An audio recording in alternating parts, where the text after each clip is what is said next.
Right now, someone somewhere is staring into a fire, phone forgotten in their pocket. They've been doing it for 10 minutes straight. And they aren't bored. That kind of calm doesn't happen by accident. It's a survival trait, still working in your body a million years later. It's tempting to write this off as simple aesthetic pleasure, the visual equivalent of staring at a lava lamp. But the pull of firelight runs a lot deeper than that. It runs straight through some of the oldest chapters of human history. Deep inside a cave in South Africa called Wonderwork, there is proof. Tiny traces of ash sitting in the dirt for about 1 million years. That's how long humans have deliberately kept fire burning. On purpose. Some researchers think opportunistic. Use goes back over 2 million years. By 400,000 years ago, something had changed completely. Almost every early human camp had a fire pit at its center. From Israel all the way across Europe. After that point, there was no going back. Humans became a species that couldn't survive a night without fire. Fire had gone from a clever trick to something closer to a body part. A Harvard researcher named Richard Wrangham has an idea about why that happened. He calls it the cooking hypothesis, and it starts with something simple. Food. Cooked food is easier on your body than raw food. It takes less energy to digest, and it releases more nutrients. Somehow, dinner became a brain-building project. All that saved energy had to go somewhere. A good share of it may have gone into growing a bigger brain. But cooking has a catch. You have to sit still and tend a flame. For a long stretch, every single night. So the individuals who felt calm doing exactly that got the better calories. They survived the night, and they had children. The calm you feel by a fire tonight might be something you inherited from them.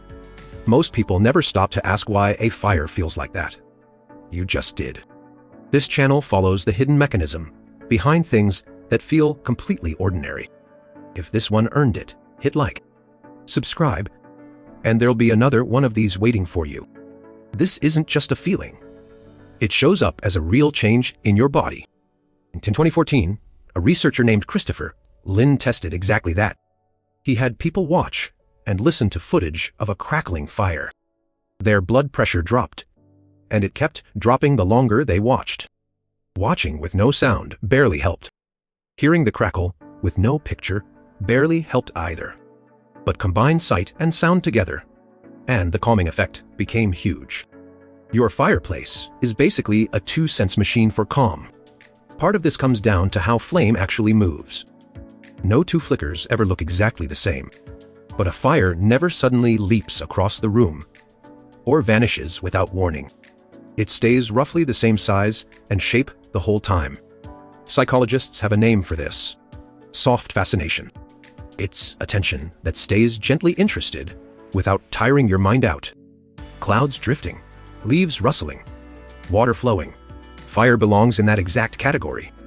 Your phone does the opposite. It constantly demands a decision, a reaction.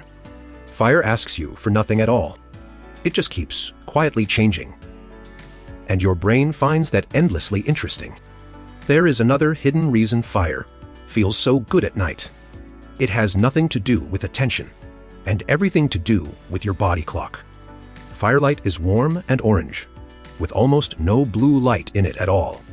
There is a clock inside your brain that reads blue light as daytime. Phone screens are full of that blue light. So is the midday sun. That's why they keep your brain feeling alert, whether you want that or not. Firelight never sends that signal. It let early humans stay up late, cooking, talking, working, without wrecking their sleep. That extended evening changed more than biology. It changed what people actually talked about. A researcher named Polly Weissner studied a hunter-gatherer group in the Kalahari Desert. During the day, most of their conversation was practical. Who did what? Who owes what? After dark, around the fire, that flipped almost completely. More than 80% of nighttime talk turned into something else entirely. Stories, songs, gossip that built relationships. Darkness had shut down the day's practical work. And firelight, calm and safe, opened up a completely different kind of evening instead. In a separate study, people sitting around a fire were more likely to help each other, more cooperative, more likely to share than people sitting in an ordinary lit room. This pull toward fire might not even be a human invention. A scientist named Jill Pritt studies wild chimpanzees in Senegal. She watched them during real wildfires, out in the open. Most animals panic and scatter the moment fire shows up. These chimpanzees didn't. They calmly watched the flames, moved just out of the way, and kept an eye on it. That looks a lot like understanding, not blind panic. So, the groundwork for loving fire may be older than our entire species. And there is a second clue, written directly into your body. You carry a specific gene that helps you handle wood smoke. Neanderthals didn't have it. Other primates don't have it either. Evolution rewired human beings, specifically, to tolerate breathing next to a flame. Fire quietly rewrote a piece of your DNA.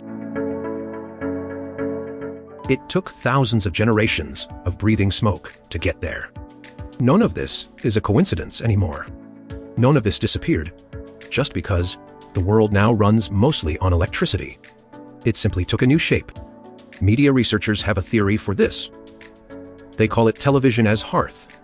The idea: screens are self-lit. They flicker. They gather people together in a dark room, which is exactly what fire always did. So maybe screens are trying to hijack the same ancient circuit fire built in you. But the substitution is incomplete. Screens emit the wrong kind of light, and they skip the crackle and the warmth completely. And instead of asking nothing of you, a screen constantly demands a decision. Your attention gets captured. The actual calm rarely follows. That fire pit was never just quiet luck. It's a room your body built for itself, long before walls existed. Next time you catch yourself staring into a flame, notice how still you've gone. It looks like doing nothing. It's actually the oldest part of you, finally resting. See you in the next one.